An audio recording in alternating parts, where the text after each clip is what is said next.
Happy holidays, everyone! Merry Christmas! This is our simple handa. And let's enjoy the holidays with our family and loved ones. Okay, ito ang sarili kong board ng Mix Mix. Mahirap kasi i-pronounce yun. Ayan, so meron tayong chicken maling, grapes, Oreo, apples, eggnog, cheese, may stick tayo, wafer, oranges, oatmeal cookies, ayan, and meron tayong stick O. Ho, ho, ho! Merry Star ng Christmas! Pasko! May macaroni, rainbow salad, yummy yummy! Merry Christmas!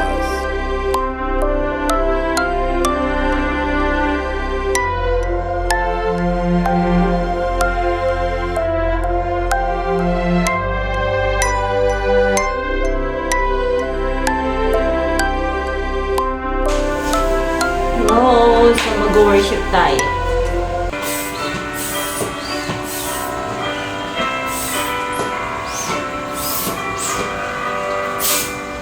Oh, come, all ye faithful, joyful and triumphant. Oh, come, ye to Bethlehem.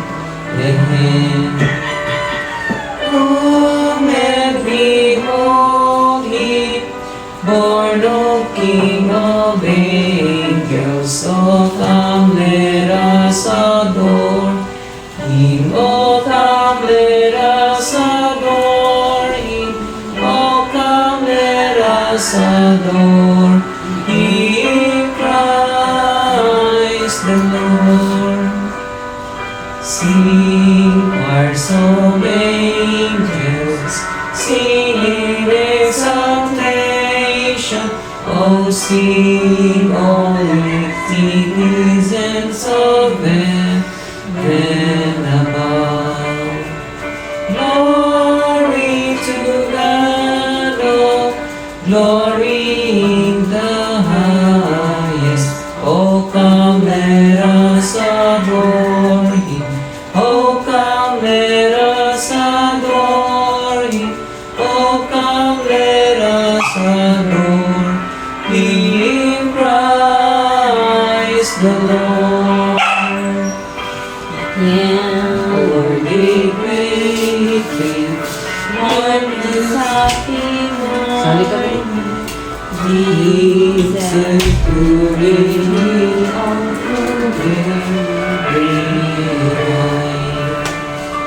Lord of the Father, now in flesh appearing.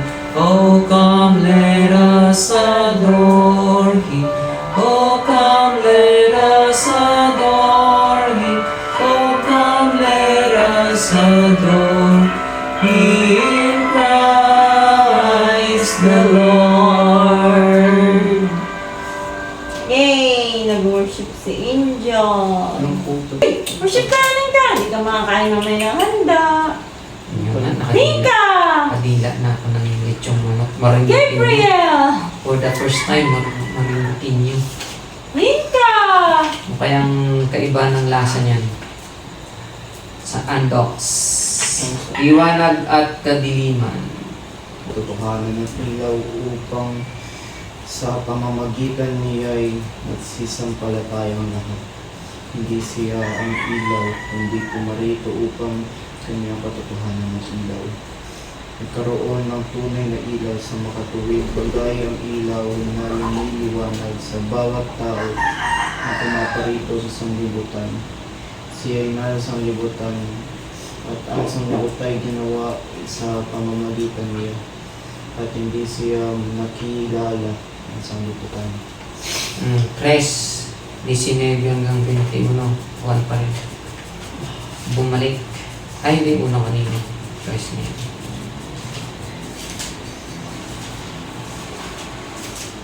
Gabriel! Ano sila yung kagabi, no? So, Hindi na makipag-worship sa At atin. ito ang kahatulan ng naparito ang ilaw sa sanglibutan. At inibig pa nga ng mga tao ang kadiliman kaysa ilaw sapagkat may sumang kanilang mga gawa. Sapagkat ang bawat isa na gumagawa ng masama ay natutuot sa ilaw at hindi lumalapit sa ilaw upang huwag masaway ang kanyang mga gawa. Dapat ang gumagawa ng katotohanan ay lalapit sa ilaw upang mahayag na ang kanyang mga gawa ay ginawa sa Diyos. 1:15 ay 5:35.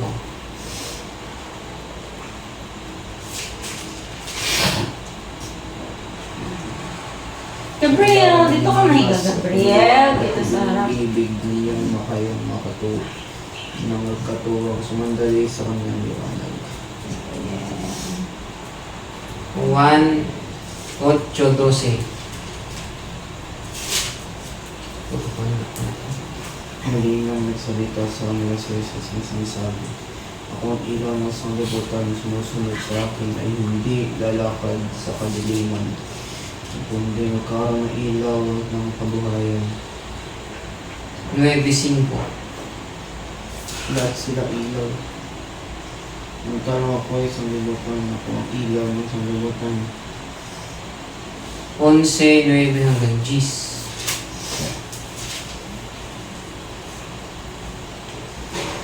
Sumagot si Jesus, hindi pag ang araw ay mayroong 12 oras. Kung ang isang tao lumalakad sa mangkalang araw ay hindi siya natitisot sapagkat nakita niya ang ilaw ng isang libutong ito. Ngunit ang isang tao lumalakad sa mangkalang gabi ay natitisot siya sapagkat walang ilaw sa kanya. 12:35. Sabi nga sa kanila ni Jesus, ang ano na lamang sa gitna ng ilaw, sa gitna ninyo ang ilaw. Kayo'y magsilakad samantalang nasa inyo ang ilaw upang huwag kayong abutin ng kadiliman. At ang lumalakad sa kadiliman ay hindi nalalaman kung saan siya tutungo. Hapdi yun. Okay. So, bakit ang pagkakaibang ito ay napakalaga sa pag-unawa sa katotohanan? Siyempre si Kristo ng ilaw. Ang sanlibutan na nasa kadiliman, iniiwasan nito ang liwanag at hindi nito mahaharap sa sarili nitong paraan. Ang daan patungo sa tunay na Diyos, ang personal na Diyos na nilikha, kapahayagan at katubusan. Personal na Diyos ng nilikha. Hindi kailanman magagawa ng sangkatauhan sa ganang kaniyang sarili na matamo ang isang kaalaman ng kabanalan. Ito ay kasing taas ng langit. Ano ang iyong magagawa? Mas malalim kaysa impyerno. Anong iyong malalaman? Tanging ang Espiritu ng pagkupkop ng nakapaghahayag sa atin ng mga malalim na bagay ng Diyos na hindi nakita ng mata at hindi narinig ng tainga at hindi pumasok sa puso ng tao. Ang mga ito ay ipinahayag sa atin ng Diyos sa pamamagitan ng Kanyang Espiritu. Si Kristo lamang ang nagpakilala sa Kanya. Ama, ang pandiwang Griego ay exegumay, ang nangangahulugang bigyang kahulugan, ipaliwanag, ihayag, ipinakita ni Juan si Jesus bilang ang makalangit na sugo. Ang isa sa nagpapaliwanag kung ano ang ibig sabihin ng makilala ng Diyos sa pamamagitan lamang ni Jesus. Maari nating tunay na makilala ang Diyos. Basahin ng Juan 8:42-44. Paano nilarawan ni Jesus ang maling pundasyon kung saan ibinatay ng mga lider ng relihiyon ng kanilang pananampalataya. Dito ka, Gabriel. Jesus. Kainin niya. Diyos ang inyong Ama. Inyong ibigin ako. At ako'y nagmula at nanggaling sa Diyos sapagkat hindi ako nakarito sa aking sarili, Pagising niya ako. Bakit hindi ninyo napag-unawa ang Angel! aking pananalita?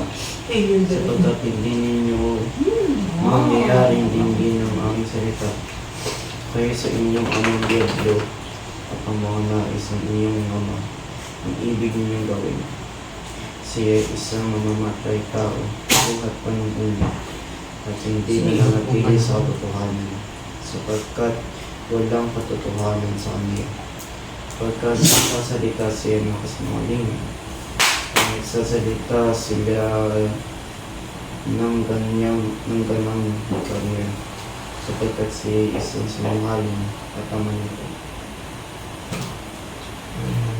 Sila ang hindi naninindigan sa katotohanan ay nagsasalita muli sa kanilang mga sariling pagkukunan. Nakikita nila ang kahulugan ng isang talata mula lamang sa pananaw ng tao. Sa kabaligtaran, dapat nating tanggapin na si Kristo ang ilaw ng sanlibutan at sundan siya sa ating pagpapaliwanag ng kanyang salita. Kasalungat nito, ang Diablo ay nagsasalita mula sa kanyang sariling ikas. Kung hindi tayo nagiging maingat at hindi nakasuko sa pananampalataya at pagsunod sa Diyos, nasa panganib tayo na gawin ang katulad na bagay. Basahin ang talata batay lamang sa ating sariling kagustuhan, pangangailangan at pananaw sa lalong madaling gawin kaysa maaari nating mapagtanto. Paano ka tumutugon sa mga katotohanan na hindi mo nagugustuhan? Salungat kung paano ka dapat tumugon sa katotohanan iyo. Paano daw hindi maniwala ka dyan? Kaya ibahin na lang yung sabihin. Pero siyempre dapat ma-convert tayo. Okay. Nalingad ang dapat mo. Pagpasalamat.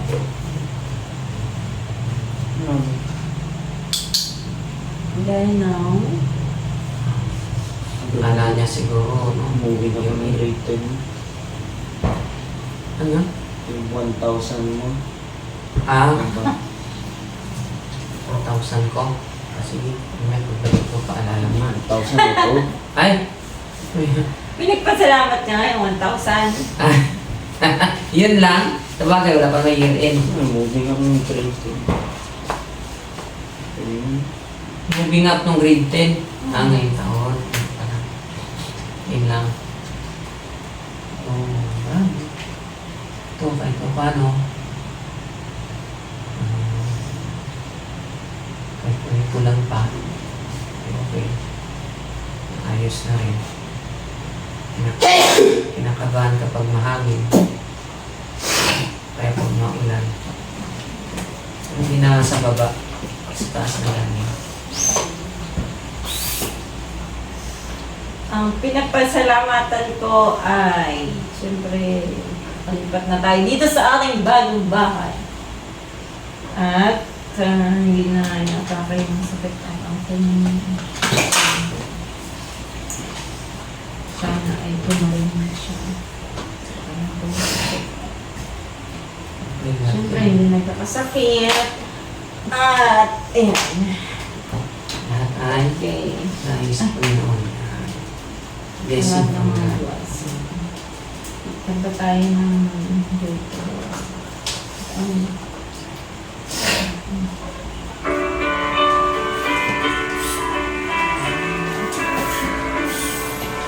Joy to the world is gone. Let earth receive the King. Behind preparing room, and heaven and nature sing, and heaven and nature sing, and heaven and nature sing. Joy to the earth, the Savior reigns. Let men their songs employ, and floods of seas and plains repeat the sounding joy. repeat the sounding joy. Repeat the sounding joy. No more let's and sorrows known. No dancing fast the ground becomes to make His blessings flows. For us the curse is found. For us the curse is found. For us the curse is found. He rules the world with truth and grace, and makes the nations rule.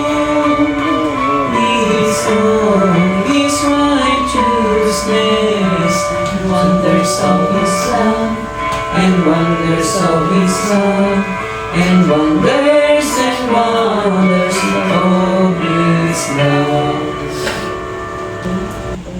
Papasalamat natin po sa inyo. Kaya Diyos na ang dakila na siya may alam ng aming buhay. Salamat sa patuloy ng pag-iingat sa amin. Salamat sa mga pagpapala, sa magandang kalusugan, sa mga blessings, sa aming tamasa sa araw-araw na kami iningatan at nilayo sa mga kasamaan at katanungan.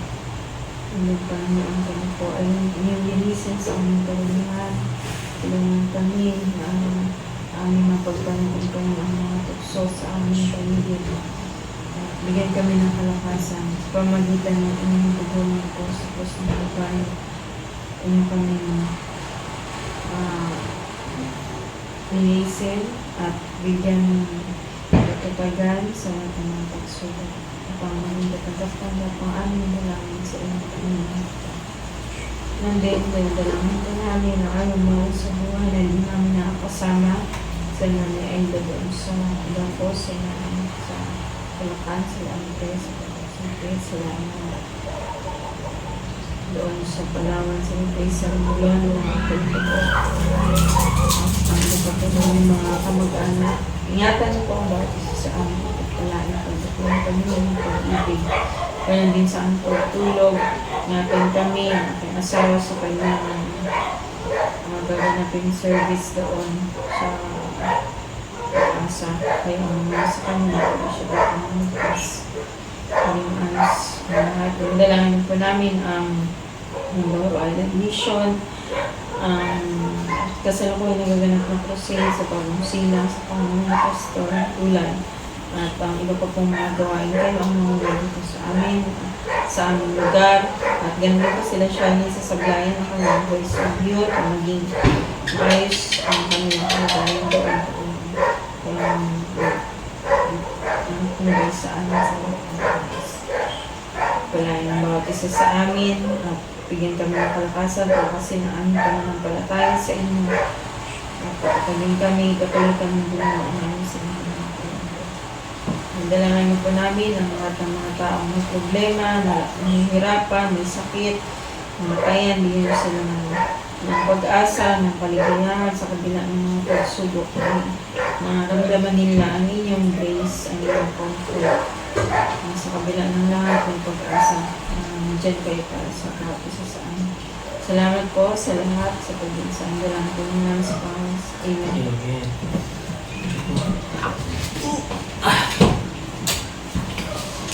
Ho, ho, ho! Merry Christmas! Mas ko yung inaanak ko, maganda. Mamas ko yan. Merry Christmas po. Oh, ito yung bestie Mars ko. Maganda pa rin, sexy. Yung anak niya, kasi tangkad. Mas matangkad pa. So yung kanyang lucky Prince Charming. Oh, lucky. Hello. Meet my bestie Mars sa Mapaya. Her family. Ayun yung inaanak ko, may doggy-doggy din sila. Manahimik na yung doggy na Asan na? Napagod na? Napagod na. 1, 2, 3, go! Oh, thank you po, Nina. Yun na. Bawiin ko na lang pala yun. Walang thank you. Oh, thank you. Yeah, nag-thank you na sila. Ito eh, ayaw niya yung... Oh, ang swerte ng inaanak na pumunta dito, oh. Nakapaldo. Oh, thank you po. Sa lahat ng inaanak ko, siya lang nakapunta. Wow! Yung iba hindi nakapunta, di. Diba, satisfied na siya sa isa. Oo nga. Kasama kayo mga student ko. Sabi ko ba wala ka? Sa alam ko muna sa akin.